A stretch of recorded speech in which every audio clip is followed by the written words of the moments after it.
Paz e graça para você ligado nessa programação. Estamos iniciando a edição especial do seu programa de reflexão, entrevistas e debates de todos os dias.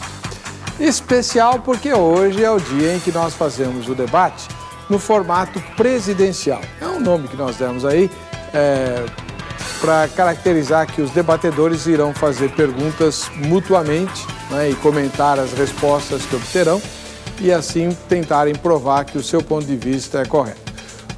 Os dois pontos de vista que nós vamos discutir têm a ver com a grande tribulação, que é o nome que a gente dá para o período que antecede a volta do Senhor Jesus a esse mundo. Como todo mundo sabe, e também já viu várias vezes aqui no programa, existem grupos diferentes de pessoas que creem na mesma Bíblia, com o mesmo amor, não é? E que entendem os eventos do fim de maneira um pouquinho diferente. Entre esses grupos, há um que é mais conhecido como os dispensacionalistas, onde normalmente a nação de Israel tem um papel especial, muito importante, preponderante em alguns casos, não é? Eu já vi alguns dispensacionalistas dizerem que Israel é a ampulheta de Deus, na medida em que ela marca o tempo do fim. E quando a grande tribulação chegar, com o governo do anticristo e do falso profeta, Israel estará no centro do furacão, né, e será o centro das atenções. Para outros grupos que interpretam os eventos do fim, Israel é uma nação como qualquer outra, desde que a Igreja do Senhor Jesus Cristo ocupou o lugar que Israel tinha na antiga aliança. Então, o povo de Deus hoje e na grande tribulação será a igreja, e é a igreja, não Israel. Israel precisa da mesma conversão e será tratado do mesmo jeito que qualquer outro país depois que o Senhor Jesus fundou a sua igreja e, portanto, o papel que antes cabia a Israel na antiga aliança, hoje não cabe mais a ela, cabe à noiva de Cristo, a igreja do Senhor. Bem, esses grupos, obviamente, têm razões bíblicas e teológicas para pensarem da forma como pensam.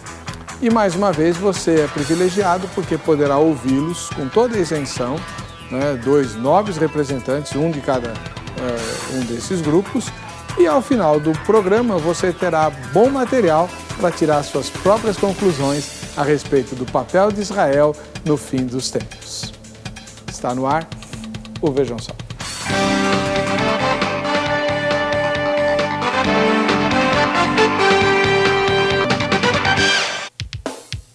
Oi, estamos começando essa edição especial do programa Vejam Só. E você, obviamente, está curioso para saber quem são os nossos convidados que vão tratar desse assunto aí ligado à grande tribulação e tal.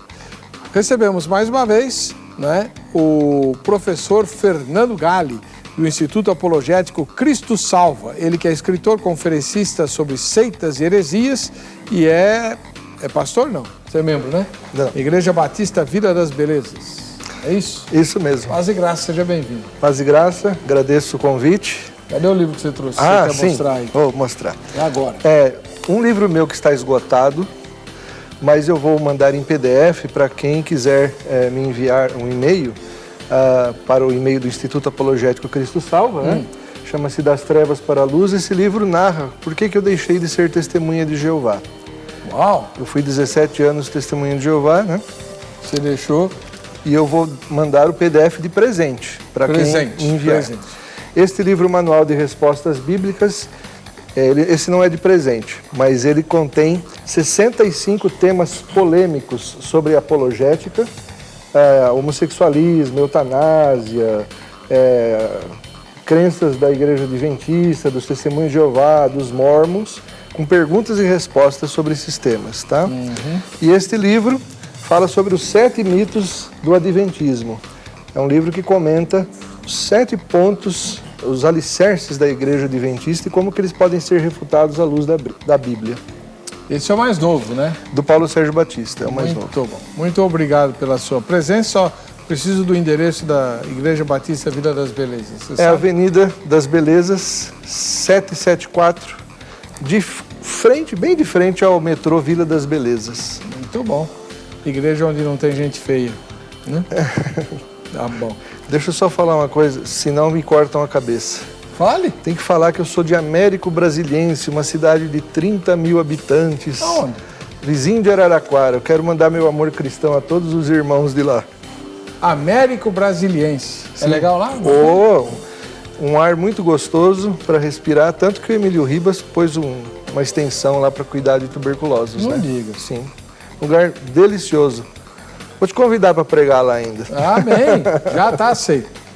Muito bom. Quem cuida da minha agenda é a Ana, tá? Tá bom. Você acerta a data lá. Pastor Marcos Samuel Pereira dos Santos é o outro debatedor, ele que viaja cada vez que tem que vir aqui ao programa, porque ele mora em Bragança Paulista, interior de São Paulo. Seja bem-vindo, pastor. Paz e graça. Obrigado, graça e paz. Para nós é motivo de grande alegria estarmos aqui de novo. Eu vim de Bragança, sou pastor da Igreja Batista Redenção, lá em Bragança Paulista. Nós temos um núcleo aqui em São Paulo também, na Avenida General Ataliba Leonel, 3780. Pastor Temos Marcos Granconato. Marcos Granconato. Temos o pastor Thomas Tronco, que também deve vir essa semana aqui no Vejam Só. Que está pastoreando a Igreja Batista Redenção em Atibaia. E eu sou lá em Bragança Paulista. Aliás, vocês são os três, a trindade da igreja lá, porque só vem os três. Né? Nós temos um evangelista que está lá em New Jersey, o Leandro, tá bom. não dá para ver, é muito longe. Três, e temos o evangelista Pedro também, a qualquer hora ele pode vir falar aqui sobre missões, a área que ele gosta. Qual que é o endereço lá, pastor? Nós estamos lá na Avenida José Gomes da Rocha Leal, número 1084, fica no centro de Bragança Paulista, uma avenida de fácil acesso.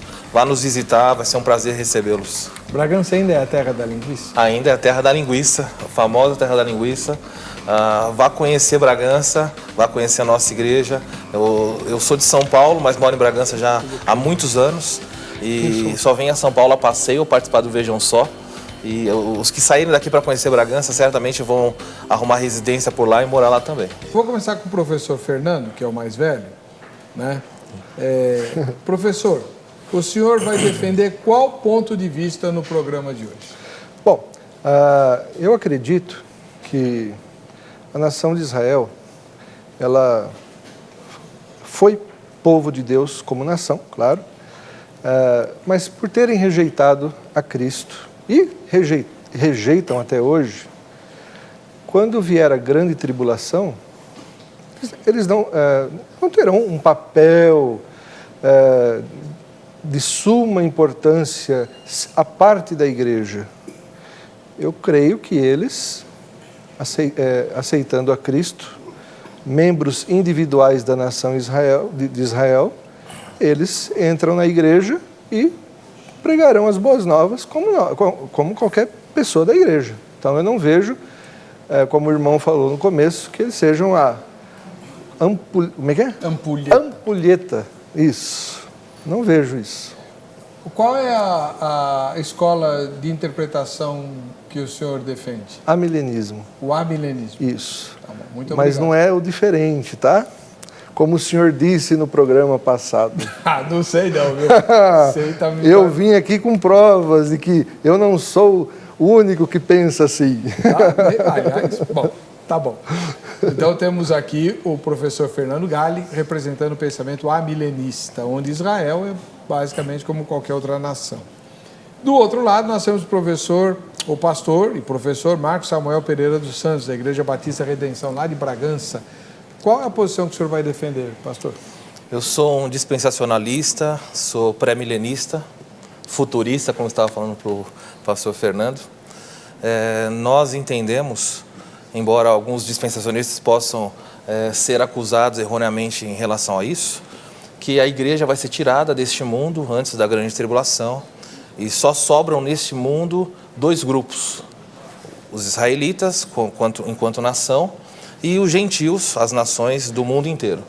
Então, durante esse período, Deus vai lidar especificamente com esses dois grupos.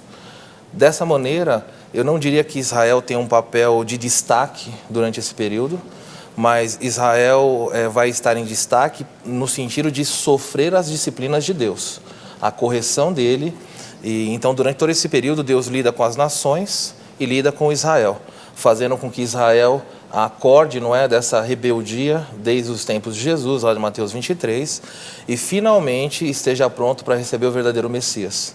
Então, se for nesse sentido, Israel tem esse papel no sentido de ser corrigido e finalmente acolher arrependido o Salvador Jesus Cristo. Muito bom. Então, você tem um amilenista e um dispensacionalista.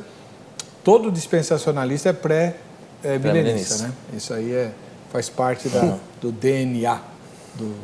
E todo amilenista... Todo amilenista não é dispensacionalista. Eu não creio. Não existe dispensacionalista. Não, de jeito nenhum. Você será o primeiro. Nem o primeiro, nada a ver. Tá bom. Vamos ver no debate de hoje. Vamos ver. Certo. Você aí de casa é que vai tirar suas próprias conclusões. A partir do próximo bloco, eles vão fazer perguntas um para o outro, com tempo definido para resposta, comentários e tal. E você vai ouvindo os argumentos e vai tirando suas conclusões. Nós temos a matéria que vai apresentar o tema. Vejam só. Não é de hoje que a sociedade acompanha em noticiários diários por todo o mundo os conflitos entre israelenses e palestinos.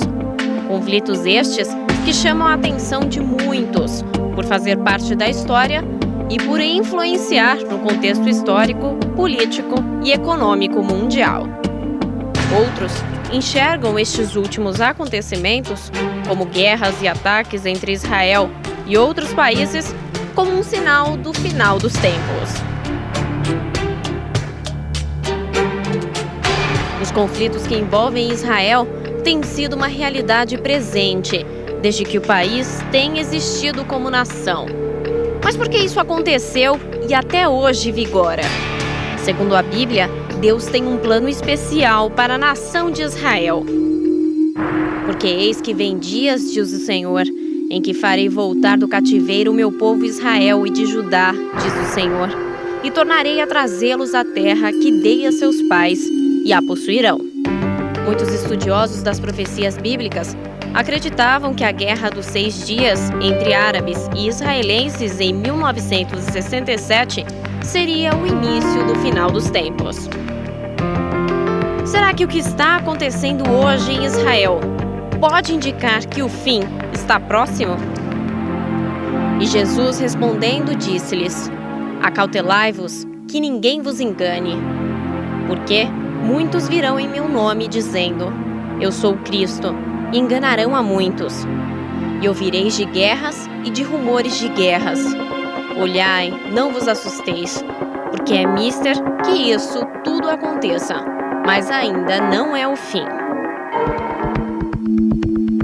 Diante de tanta discórdia estabelecida nestes países, o que você acha?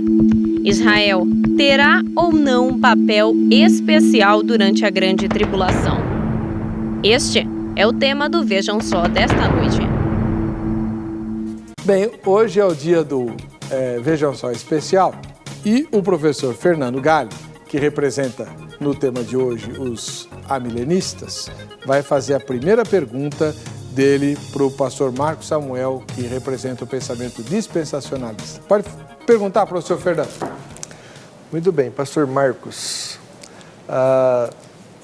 Eu creio que o irmão, tanto quanto eu, nós temos profundo amor pelos judeus. E nós devemos pregar o evangelho para eles. Então, imagine que um judeu chega para o irmão e diz assim: olha, vocês evangélicos, vocês cristãos, uns dizem que nós não temos mais jeito, não há esperança para a nação de Israel. Outros dizem que há. Qual a sua opinião sobre esse assunto, fundamentando-se nas Escrituras? O que o senhor diria para este judeu a fim de mostrar uma mensagem de esperança para ele? 3 minutos, pastor Marcos. Eu diria para ele aí, nesse caso aí, se um judeu a quem nós amamos fizesse essa pergunta para mim, eu responderia como responderia inclusive para qualquer outra pessoa que não conhece a Cristo.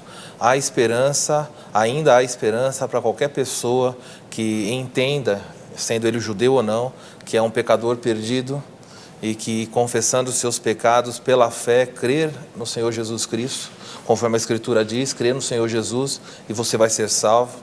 E eu diria para ele que há esperança enquanto ele está vivo. Se ele tomar essa decisão, confessando os seus pecados, crendo que Jesus é o Messias, o Salvador deste mundo, Deus que veio aqui para nos salvar, se ele fizer essa escolha ainda em vida, há esperança não só para ele, como inclusive para toda a nação dele, se assim da mesma maneira proceder. Só isso? Muito bem. Seus comentários, professor Fernando, o senhor tem 3 minutos também. Ok. A razão da minha pergunta é assim, eu percebo que, às vezes, nós, milenistas e os dispensacionalistas, fazemos um cavalo de batalha tão grande em cima disso, que o judeu que não tem Cristo. Então ele fala, poxa, se existe um grupo de cristãos que dizem que só num período de grande tribulação é que alguns judeus poderão receber o favor divino. Então vamos supor que esse judeu ele está discordando do judaísmo, ele quer encontrar um caminho, né?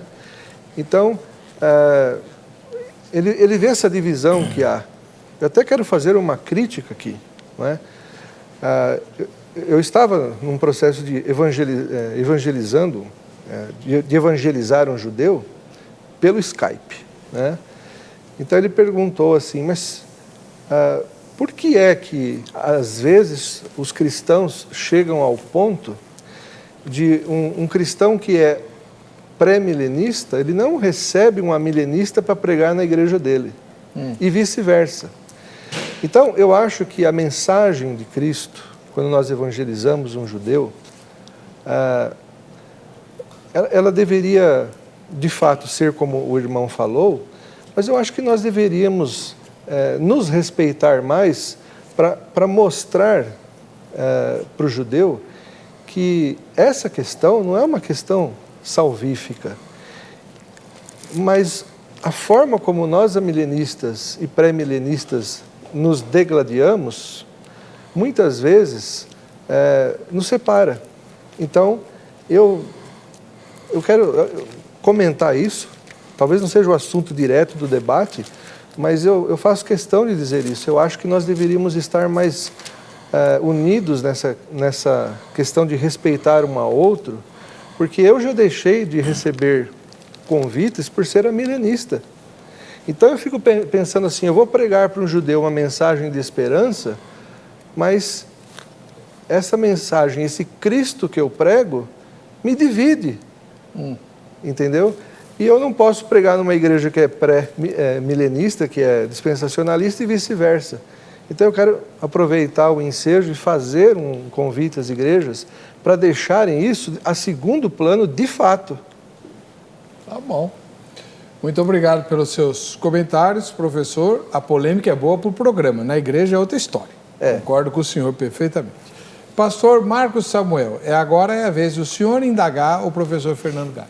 Ok. Professor Fernando, sei que nas considerações iniciais do programa, o irmão disse que Israel não tem um papel central aí no plano de Deus escatológico. Eu concordo com o irmão, acho que não é dessa maneira que tem que ser entendido. Como eu disse, ele tem um papel importante no sentido de que Deus vai lidar com dois grupos. Gentios, castigando-os por tudo que fizeram, como a Bíblia está mostrando no livro de Apocalipse, e os judeus disciplinando-os para os resgatar. Eu gostaria de saber como o irmão entende qual é o propósito da tribulação, do período tribulacional, à luz de Daniel 9, versículo 24. Então vamos ler, né? Eu vou ler. Enquanto o pastor abre, Daniel 9, 24 diz assim: 70 semanas estão determinadas sobre o teu povo, os judeus, e sobre a tua santa cidade, Jerusalém, para fazer cessar a transgressão, dar fim aos pecados, expiar a iniquidade, trazer justiça eterna, selar a visão da profecia e para ungir o santo dos santos. Então, à luz desse verso apenas aqui da Bíblia, que é um texto que lida bem com o tempo da tribulação, como o irmão entende qual é o propósito, por que a tribulação vai existir? 3 minutos, professor Fernando. Bom, eu teria que analisar do 24 ao 27, não é? Porque nós, amilenistas, acreditamos que, nesse ponto até há uma divisão até entre os amilenistas, né? Porque alguns acreditam que essa tribulação da qual Daniel dá a entender ocorreu lá no primeiro século, com a destruição de Jerusalém. Outros amilenistas estendem esse cumprimento mais à frente. De qualquer forma, na interpretação que eu tenho para esse texto, a grande tribulação, ela virá, né, ela não veio ainda, né, mesmo que alguns possam dizer que há um cumprimento menor lá na destruição de Jerusalém, conforme Mateus 24 dá a entender, mas eu acredito que essa grande tribulação ainda virá, que a igreja estará aqui, tá? Porque a Bíblia fala que nós, conforme eu interpreto, a grande multidão, que é a igreja, ela sai da grande tribulação e não podemos sair de algo que não estamos dentro, né? E aí, claro, eu parto do pressuposto de que que a grande multidão é a igreja, né? Os judeus também estarão aqui, não é? Então, esta grande tribulação, ela virá, ela tem os objetivos que Deus, se ela vai acontecer, ela tem os objetivos. Evidentemente, não tem nada a ver com salvação, porque Deus determinou, Deus quis que nós passássemos por essa grande tribulação, e aliás eu acho que temos que passar, porque a história do povo de Deus é a história de um povo que passou por tribulações, né? E o povo hoje pensa em festa, né? Em comemorar lá no céu. Eu acho que a gente tem que passar, como os apóstolos passaram, porque isso faz parte do que Deus reserva para toda a igreja, né? E Israel, como nação, estará aqui. E a grande tribulação significará repreensão para Israel, como nação, não só para Israel, para a Etiópia, para o Líbano e para outros países, né? Mas, para a igreja, ela representará um refinamento muito grande, porque muitos de nós certamente morreremos ali, e para a glória de Deus. Muito obrigado pela sua resposta. O pastor Marcos vai comentá-la agora. Ok. Eu discordo um pouco do pastor Fernando, à luz de Daniel 9:24, porque quando Daniel é instruído a respeito do futuro, é dito para ele que estão determinados sobre o teu povo. E nesse contexto aqui, onde foi feita a profecia, a igreja não existia, não é feita menção nada da igreja, só é feita a menção de Israel, por isso diz, estão determinados sobre o teu povo e sobre a tua santa cidade, que nós sabemos ser Jerusalém. E aí ele diz aí qual é o propósito: cessar a transgressão, dar fim aos pecados, expiar a iniquidade. E eu entendo, à luz desse texto aqui, me apoiaria em um outro, em Apocalipse 3, que seria o outro lado da moeda do propósito de Deus. Vejo dois propósitos bem nítidos na Bíblia para o período tribulacional. O primeiro, lidar com os judeus enquanto nação, disciplinando-os por causa da rebeldia de terem rejeitado o Messias. E então, o remanescente fiel de Israel vai encontrar o Salvador. Nós lemos lá em Zacarias que certamente 2/3 da nação de Israel vão morrer. Zacarias capítulo 14, para aqueles que quiserem ler. 2/3 da nação vão perecer durante a grande tribulação, e o 1/3 que sobrar, esse 1/3 vai se converter em massa, haverá uma conversão coletiva. Então, um dos propósitos da tribulação é lidar com os judeus para que eles voltem para o nosso Deus e recebam Jesus como o verdadeiro e único Messias.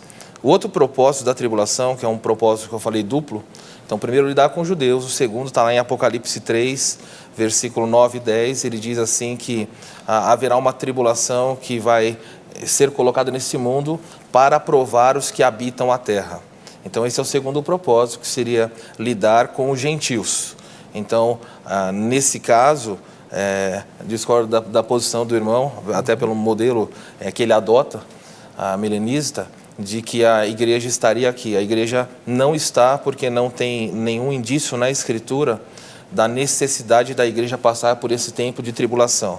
Isso não significa que a igreja hoje não sofra perseguição, como sofreu ao longo da história, nem de que não enfrenta problemas, mas no momento da perseguição mais severa, judeus e gentios, e a igreja está ausente durante esse momento. Muito bem. E você vai aí fazendo suas notas para você tirar suas conclusões ao final do programa, né? O professor Fernando vai fazer a sua segunda pergunta agora. Eu gostaria de convidar os irmãos a abrirem suas Bíblias em Mateus 24:14. Pode ler. Então, deixa eu abrir aqui. Então, diz assim. Vou esperar o irmão achar. E este evangelho do reino será pregado pelo mundo inteiro, para testemunha a todas as nações, e então virá o fim. Nós, amilenistas, cremos que toda a igreja prega o evangelho do reino. Pois o evangelho é sobre o reino de Deus, Cristo é o rei do reino de Deus, não é? A quem toda a igreja, ela segue e aguarda a sua vinda. Os dispensacionalistas ensinam que depois que a igreja for arrebatada, então aí começa esse período da grande tribulação, né? Então, 144 mil judeus pregarão este evangelho do reino, segundo muitos dispensacionalistas. Eu queria saber se o irmão concorda com essa interpretação e como o irmão poderia baseá-la na Bíblia, se o irmão concorda. E se não concorda, por que não concorda? Okay. O que é esse evangelho do reino? Eu estou fazendo essa pergunta porque o tema fala sobre o papel de Israel na grande tribulação. Então, aqui eu estou considerando Israel do ponto de vista dos 144 mil, como vocês interpretam. Ok. O sermão profético de Jesus em Mateus capítulo 24, ele aborda, sim, todo o período tribulacional. Alguns fazem divisão aí, mais e menos. Alguns dizem que a partir do versículo 16, começa o que é chamado grande tribulação, que é a parte final. E o verso que o irmão mencionou estaria na primeira parte, onde há uma falsa paz, uma perseguição, mas ainda não na proporção tomada aqui. Eu entendo, sim, que Deus vai levantar durante o período tribulacional, à luz de Apocalipse capítulo 7, vai levantar 144 mil judeus, são pessoas a quem ele vai chamar para anunciar o evangelho, e a única necessidade disso, não há outra, é a razão de que a igreja não está aqui. Visto que ela não está aqui, nós precisamos de muitos servos de Deus testemunhando. E não só eles, o próprio livro de Apocalipse, capítulo 11, também apresenta, além dos 144 mil, mais 2 testemunhas. E vão se ajuntar a esses, aqueles que se converterem durante esse período, que também vão pregar o evangelho. A única diferença entre esse grupo maior dos convertidos durante a tribulação e os 144 mil é que os 144 mil recebem de Deus a promessa de serem protegidos e guardados, enquanto os demais não. Vão se tornar mártires, como o capítulo 7 mostra, mártires da tribulação. E as 2 testemunhas também vão anunciar o evangelho e vão ser protegidas por Deus até que se cumpra a sua tarefa, e aí finalmente eles são eliminados. Por isso eu entendo que o texto aqui de Mateus capítulo 24, narra sim esse período tribulacional, onde o evangelho é pregado por essas pessoas. E não vejo uma outra maneira de entender isso, até porque quando nós lemos todo o capítulo 24 aqui, não é feita menção em nenhum lugar, por exemplo, da palavra igreja. Eles são chamados aqui como escolhidos, eleitos, porque são pessoas separadas por Deus durante esse período. O verso 22 diz assim: não tivessem sido aqueles dias abreviados, ninguém seria salvo, mas por causa dos escolhidos. E algumas pessoas sempre me perguntam, mas como é que você sabe que se refere só ao sermão profético à nação de Israel? Isso está no contexto. Voltarmos aos versos iniciais do capítulo, o versículo 3 diz: no Monte das Oliveiras achava-se Jesus assentado quando se aproximaram dele os discípulos, que eram todos judeus. E em particular perguntaram: dize-nos, 3 perguntas, quando sucederão essas coisas que ele acabou de falar, destruição do templo e assim por diante? Segundo, que sinal haverá da tua vinda? E terceiro, que sinal haverá da consumação dos séculos?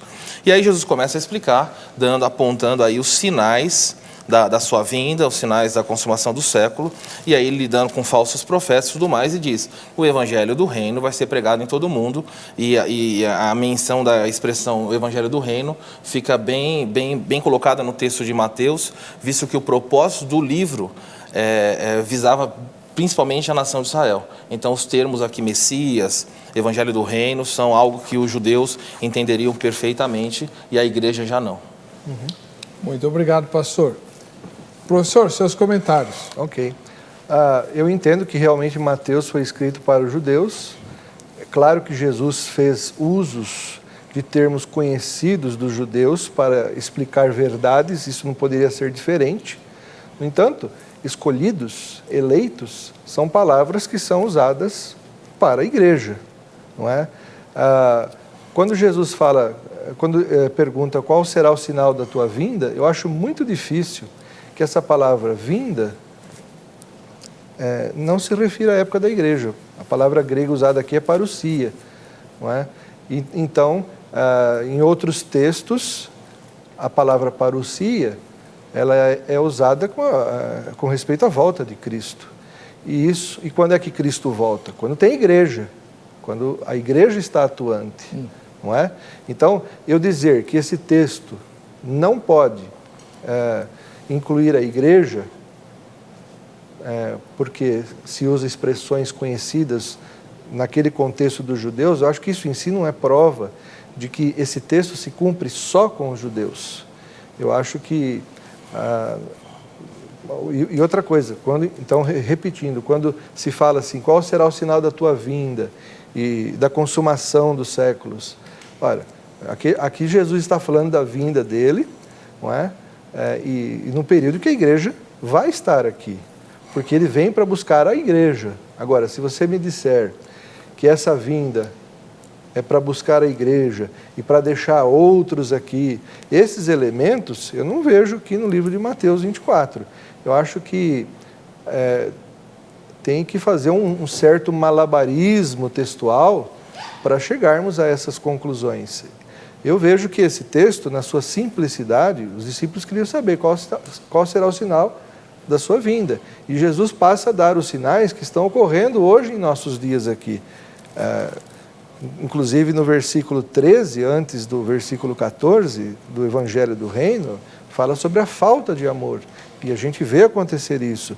Os sinais que indicam a volta de Cristo estão claramente sendo observados na época da igreja. Agora, eu vejo que os dispensacionalistas, eles tentam explicar esses sinais como algo que irão acontecer, coisas que irão acontecer quando a igreja não estiver aqui.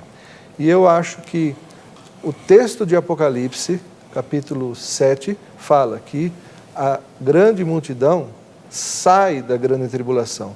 Outras Bíblias dizem que atravessam a grande tribulação, Bíblias em inglês, Bíblias em alemão. O texto em grego dá a entender essa expressão. Então, nós vamos enfrentar a grande tribulação. E agora é a vez do irmão Marcos Samuel Pereira dos Santos, da Igreja Batista Redenção, lá de Bragança Paulista, fazer a sua segunda inquirição ao professor Fernando.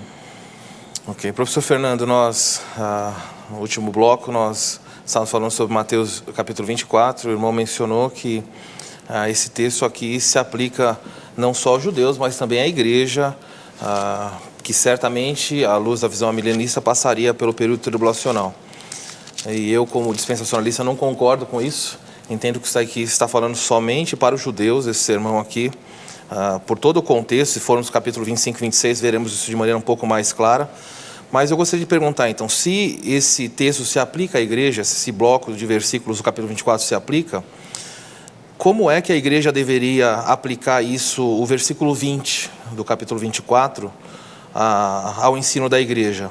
Orem para que a vossa fuga não se dê no inverno e nem no sábado. Minha pergunta é a seguinte: por que a igreja tem que orar para que não seja sábado ou não seja inverno? Certo? Ok, eu acho uma ótima pergunta. E eu vou procurar dar uma boa resposta. Estamos ouvindo. Ok. Veja só, quando Jesus estava prevendo aqui, falando sobre os eventos futuros de sua parousia, ele também usou como pano de fundo algo que ocorreria ali perto, né, perto daqueles dias, que seria a destruição de Jerusalém. Então, nós amilenistas entendemos que Jesus Cristo ele usou um acontecimento próximo do povo de Israel, que Jerusalém sofreria, como pano de fundo para ilustrar eventos futuros. E, de fato, os judeus, muitos que ouviram as palavras de Jesus, até poderiam estar presentes quando Jerusalém foi destruída, no ano 70, então Jesus estava claramente aqui dando fazendo uma demonstração, um pedido que eles orassem para que esse dia não viesse no dia de sábado. Por quê? Porque naquele contexto de um judeu não convertido, ou de um judeu que seguia Cristo, mas que ainda não havia entendido sobre qual é o papel de Cristo, como havia de fato, né? Muitos cristãos na época que aceitaram Cristo, mas não conseguiam diferenciar essa questão de fé e lei, não é? Então, se fala assim, cuidado para que isso não aconteça, que essa destruição não aconteça no dia de sábado. Então, isso tinha a ver com os judeus da época. Todavia, a mensagem geral aqui, a parousia, a vinda de Cristo, ela não pode ter um cumprimento naqueles dias. É bem verdade que alguns amilenistas falam, em certo sentido, Jesus veio naquela situação para executar o cumprimento da sua profecia. Mas aqui, Jesus estava falando de uma vinda futura em que englobaria eventos futuros onde a igreja estaria aqui. É claro, Jesus aqui não falou de igreja. A palavra igreja realmente não aparece aqui. Também não aparece a expressão dispensacionalista, não aparece a milenista. Jesus não estava dando aula, uma aula de escatologia como nós temos nos seminários, né? Mas eu creio que essa expressão que Jesus usou foi apenas para indicar que um pano de fundo com a nação de Israel estaria ocorrendo ali, não é? E isso se cumpriu no ano 70, e que para a igreja, claro, eu acho que isso não tem nada a ver, esse versículo isolado. Os seus comentários, pastor Marcos. A minha pergunta, assim, não me dou muito por satisfeito, porque não conseguiria, como a colocação final do pastor Fernando, a respeito de que esse versículo não se aplica à igreja.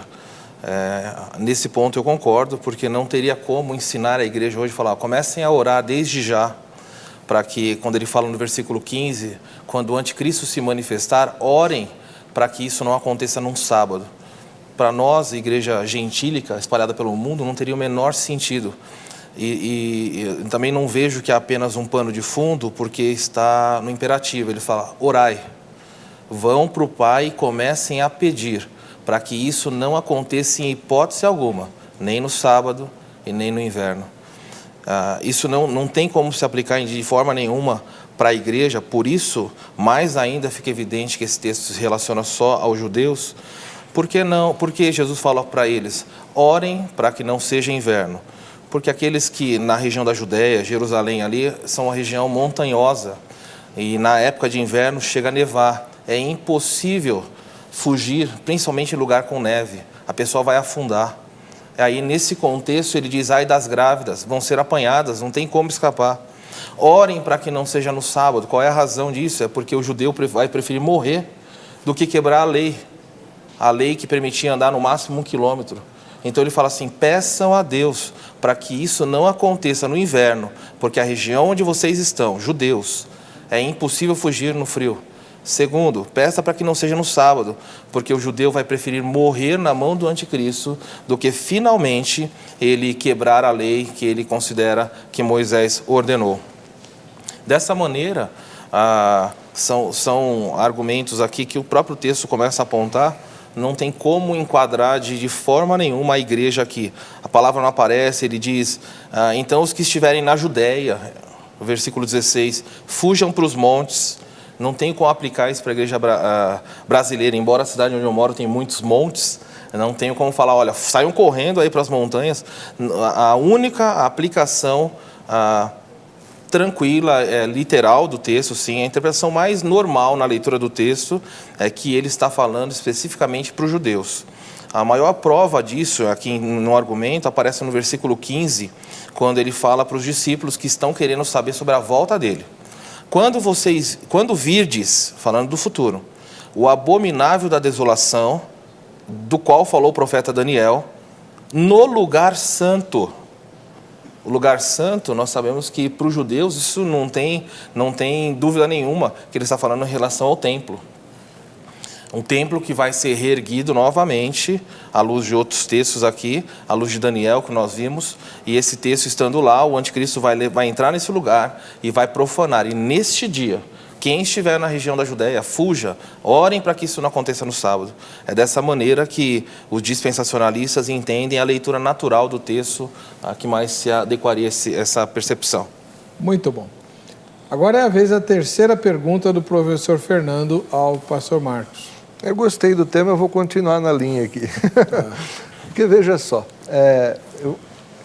Mateus 24, versículo 15, que é o texto que o irmão leu, nós, amilenistas, cremos assim.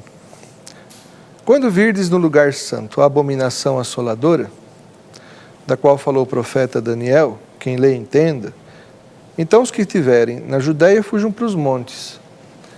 Esse texto é o pano de fundo que nós acreditamos.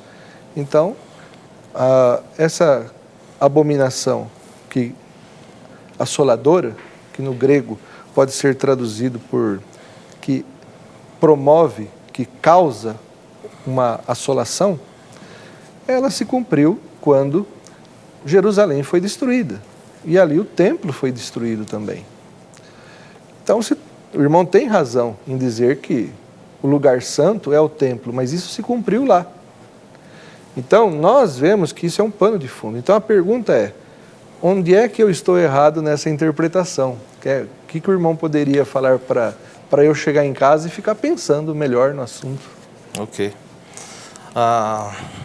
Eu diria o seguinte, isso não se cumpriu no ano 70, à luz do próprio contexto, quando ele fala, quando virdes, futuro em relação do tempo de Jesus ali com os discípulos, a destruição foi mais à frente realmente. Quando vocês virem o abominável da desolação, está falando de uma pessoa dentro do templo, no lugar santo, fujam. E aí ele vai falar tudo o que nós já falamos aqui, mas há uma parte interessante que ele diz assim, versículo 21. Porque nesse tempo haverá grande tribulação, como desde o princípio do mundo até agora não tem havido e nem jamais haverá. Preste atenção.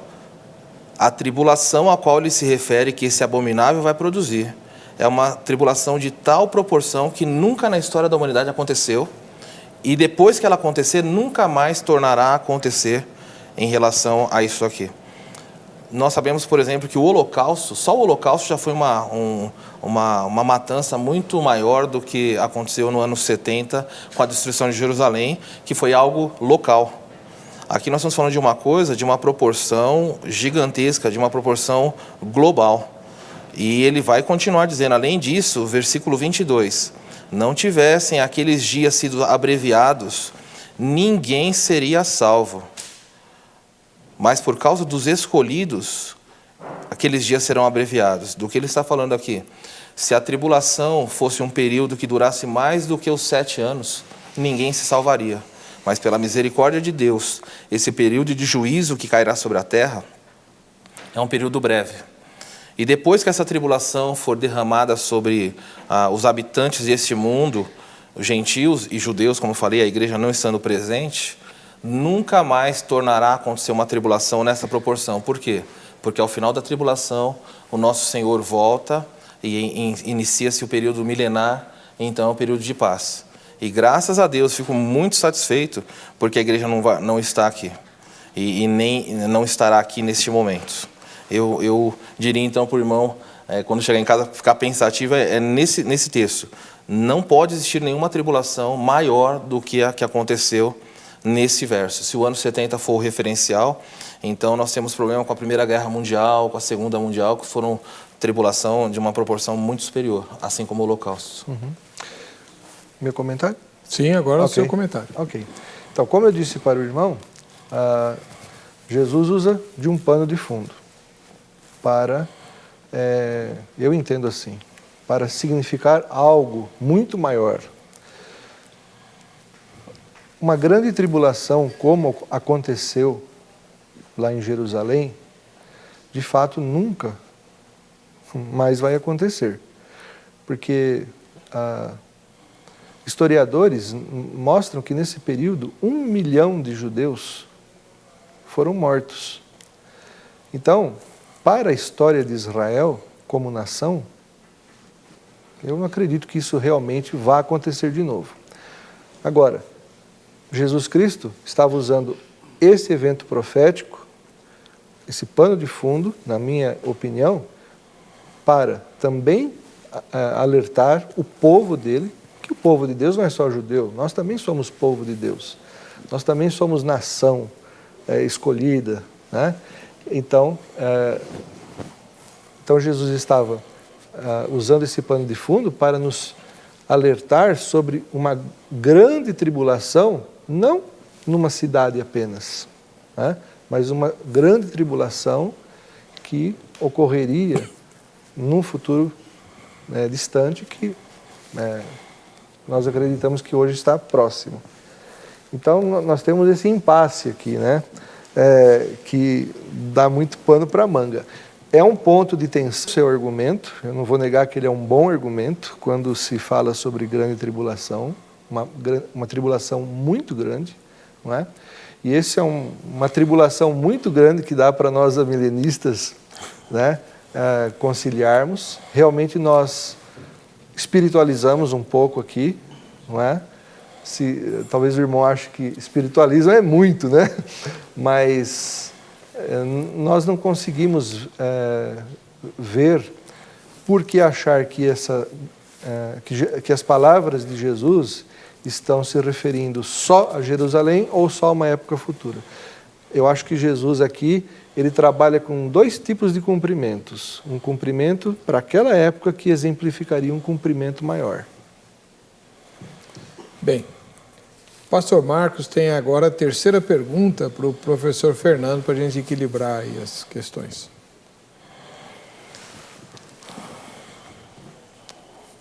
Em Lucas, capítulo 1, verso 32, quando o anjo vai conversar com Maria, ele faz uma promessa para ela. Enquanto o irmão abre, aí eu não abri aqui, mas vou citando, vou parafrasear se não tiver exatamente aí. Mas ele diz assim, até onde eu me recordo, que a criança que ia nascer era filho de Deus, e ele diz assim, e Deus lhe dará o trono de seu pai Davi. O anjo faz essa profecia, essa promessa para ela, dizendo, Maria, o teu filho vai se assentar sobre o trono de Davi, que é o pai dele. Nós sabemos que na história, Davi reinou num local específico, foi Jerusalém. Ele tinha um trono físico, literal, dessa maneira. Eu gostaria de entender como o irmão entende que isso vai se cumprir, ou se já se cumpriu. Quando e se vai acontecer, ou se já aconteceu, que Jesus se assentou no trono de Davi, sendo que Davi teve um trono regional, literal, físico. Nós entendemos que Jesus, assim que ele retorna aos céus, eu defendo esse ponto de vista, ele já retorna como rei. Então, ele reina sobre os seus discípulos, inclusive. Quando ele fala, estarei convosco todos os dias. Aí você vai me dizer assim, então não é o trono literal de Davi, com cadeira e tudo bonitinho. Não, não é. Jesus Cristo, ele é rei sobre nós, mas se eu for pensar em aspectos regionais ou em situar um lugar, eu vou ter que recorrer a explicações como, por exemplo, a Bíblia diz assim, Jerusalém de cima é livre e é a nossa mãe. Então a Bíblia dá a entender que lá no céu, em linguagem figurada, há uma Jerusalém espiritual. E Davi reinou onde? Numa cidade literal. Então, Jesus Cristo é rei muito mais do que Davi. Então ele reina desde um local muito mais do que Jerusalém. Não é? Então nós entendemos assim. Então, e Jesus Cristo é chamado filho de Davi, porque ele é da linhagem, né? Então, nós amilenistas procuramos, já que temos a certeza de que Jesus fala assim que este reino será tirado de vocês e será dado a um outro povo, nós não conseguimos imaginar que Jesus Cristo, né, retornaria aqui na Terra para governar durante 1000 anos, como vocês pensam. Nós temos um carinho muito grande, né, por vocês, não brigamos, né, não queremos entrar em discussão sobre isso, mas eu acho que se pensarmos assim, não, Cristo vai voltar aqui na Terra, ele vai reinar literalmente aqui na Terra, sentado numa cadeira, onde pessoas de todas as nações vão levar literalmente presentes para ele. Então, nós não entendemos isso de forma literal. Nós usamos expressões bíblicas que podem nos ajudar a dar um entendimento simbólico dessas passagens. Então, Cristo governa no trono de Davi no sentido espiritual, numa Jerusalém espiritual, num trono espiritual. É assim que compreendemos. Seus comentários, pastor. É uma maneira de explicar, mas ela não responde ao que o texto diz, porque eu não posso simplesmente dizer que Jesus está sentado no trono de Davi celestial, porque, em primeiro lugar, Davi não está num trono celestial, Davi nunca se sentou num trono celestial. E o anjo disse, ele vai se sentar no trono do seu pai, Davi. Davi na história não tem paralelo, não tem texto bíblico nenhum, eu não tenho nem como alegorizar, porque não dá para chegar nisso. Davi teve um trono físico e o anjo falou, ele vai se assentar no trono do seu pai. E se eu falar que Jesus está sentado no trono, que é a igreja, eu tenho que também fazer o desdobramento dizendo que Davi, então, está sentado nesse trono. E Davi não tem nenhuma relação com a igreja, a não ser o fato de estar no céu um dia conosco, com exceção disso, sendo nosso irmão lá, ele ele é judeu, ele tem um outro propósito, Deus já trabalhou na vida dele, mas o trono, essa profecia nunca se cumpriu. Não há nenhuma razão para não olhar para a história e esperar que isso se cumpra. Por isso o modelo dispensacionalista olha para a Escritura e simplesmente não tenta, não sei se a palavra seria isso, fugir talvez da interpretação como deveria ser natural. O trono de Davi, Davi reinou em tal lugar, ele teve tal trono. Um dia Jesus vai voltar e vai reinar em Jerusalém, vai governar. Não há problema nenhum em relação a isso. Na maioria das vezes, às vezes quando eu converso com o pastor Fernando, é a primeira vez que eu converso, mas já conversei com outros amilenistas, sempre quando eu pergunto por que não pode ser literal, eu falo qual é o problema, vamos tentar só imaginar a possibilidade, por que não pode ser literal o trono de Davi ou outros aspectos dispensacionalistas como os 1000 anos, o milênio e assim por diante. Até em programas onde eu participei aqui, a resposta sempre foi dada a mim, foi assim, não, eu não vejo propósito nisso, não vemos razão para isso acontecer. E isso não é uma resposta que a minha mente é bem inquiridora, não me satisfaz com a resposta de eu não vejo propósito em acontecer. Porque o fato de eu não ver propósito não invalida algo que Deus falou. Eu tenho duas filhas, devem estar assistindo, a Samara e a Stephanie, 8 e 5 anos, e às vezes chega na época de vacinação, eu tenho que levar elas para tomar vacina, e a injeção é grande. E elas começam a olhar para mim e falam assim, pai, eu não vejo sentido em você me levar para tomar vacina. E veja, eu explicando ou não, fazendo sentido ou não, aquilo vai acontecer, porque eu sou o pai e falar, você tem que tomar vacina, não faz sentido para você, lamento muito.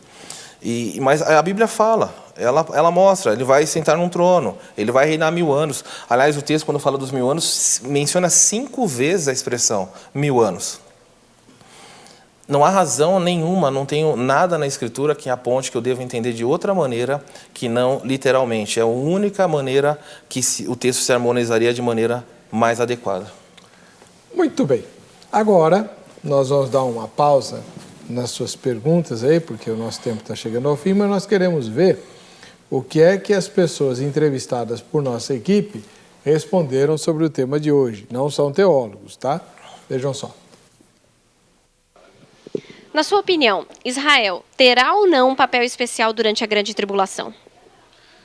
Eu acho que sim. Na Bíblia está escrito, né, que Israel fará parte da grande tribulação. Inclusive, acho que o fator principal e o final de tudo vai ser com os judeus. Então, eu creio, eu gosto muito também da cultura judaica, eu pesquiso muito, e creio que terá sim um grande papel na grande tribulação, com certeza. Acho que sim. Por quê? Porque Israel ela está no meio disso, né? Ela é a raiz disso, né, na verdade, né? Também tem um papel especial. Acho que sim. Acho que vai ser decisivo. Bom, eu creio que sim, né? Porque é a terra prometida, né? A cidade que Deus guarda, apesar das guerras, enfim. Eu acho que com certeza tem um papel fundamental, sim. Mas para saber o que exatamente, qual a forma que Israel vai se apresentar na grande tribulação, só aguardando mesmo. Mas eu não espero estar aqui para ver. Eu acredito que sim. Na verdade, isso é mais eu não estudei muito sobre isso, sobre escatologia. Tem um estudo mais específico sobre isso. Mas com certeza, ele é o filho da promessa, né? Nós somos, como igreja, nós somos a noiva. E ele vai ter sim um papel muito importante sim. Se Israel terá ou não papel? Terá sim. Israel, durante esse período, vai ficar numa posição, não como estagnada, né? Mas vai ficar num segundo plano de Deus. Por quê? Porque é nesse período que vai haver muita conversão, onde eles vão acreditar no senhorio do Messias, né? Que é o Filho de Deus. Tanto é que o Evangelho de Mateus, ele descreve depois, porque tive fome, me deste de beber, tive sede, me deste de beber. Então, nesse sentido, Israel terá um plano, sim, terá um plano especial diante de Deus. Só nesse sentido, no demais, normal como todos os outros. Bom, nós estamos chegando ao final do programa. Quer falar alguma coisa? É a despedida? Rapidinho. Bom, eu creio assim que nós amilenistas e muitos amilenistas famosos, que não estou incluído, né, como Charles Hodge, falam, por exemplo, nas páginas de sua teologia sistemática, nas páginas 1612 em diante, que durante a grande tribulação, que precede, né, a volta de Cristo, muitos judeus se converterão. Então, ali ele fala que haverá uma conversão em massa de judeus. Então, nós cremos que os judeus farão parte, sim, do propósito de Deus, não como nação, mas haverá uma acentuação na conversão deles. E eu convido todos os irmãos em Cristo a se prepararem para evangelizar, não só judeus, mas como adeptos de outras religiões mundiais. Muito bem, muito obrigado. Suas considerações finais, pastor Marcos Samuel. Eu quero agradecer, em primeiro lugar, pelo convite de participar do programa. Queria sugerir a leitura de 2 livros. Aqueles que querem estudar um pouquinho mais, existe esse livro aqui chamado Dispensacionalismo, Ajuda ou Heresia, do Dr. Charles Ryrie. Você encontra no site da ABK. Leia, você vai conhecer, vai ajudar muito na compreensão do que é realmente o dispensacionalismo, que é bem diferente do dispensacionalismo aí que estão fazendo por aí, tá bom? E o segundo livro, quero sugerir esse daqui, é um livro antigo chamado Manual de Escatologia, do Dr. Dwight Pentecost, lá do Seminário de Dallas, professor emérito, da editora Vida. Leia um livro de uma leitura muito fácil, agradável, você vai crescer muito na compreensão. E se você não quiser ler nenhum dos 2 livros, eu convido você toda quarta-feira, se você está na região de Bragança Paulista, ou quer viajar ao teu interior, tem gente que sai de São Paulo, já participou conosco, nós estudamos todas as quartas, das 8 da noite às 9, nós temos aulas de escatologia. Então, se você quer aprender escatologia da perspectiva dispensacionalista, venha na nossa igreja, lá José Gomes da Rocha Leal, 1084, centro de Bragança Paulista. Muito bom, muito obrigado a vocês dois. O contato dos dois está no site vejamsol.com.br. Pode mandar perguntas, fazer convites e eles aceitam, tá bom?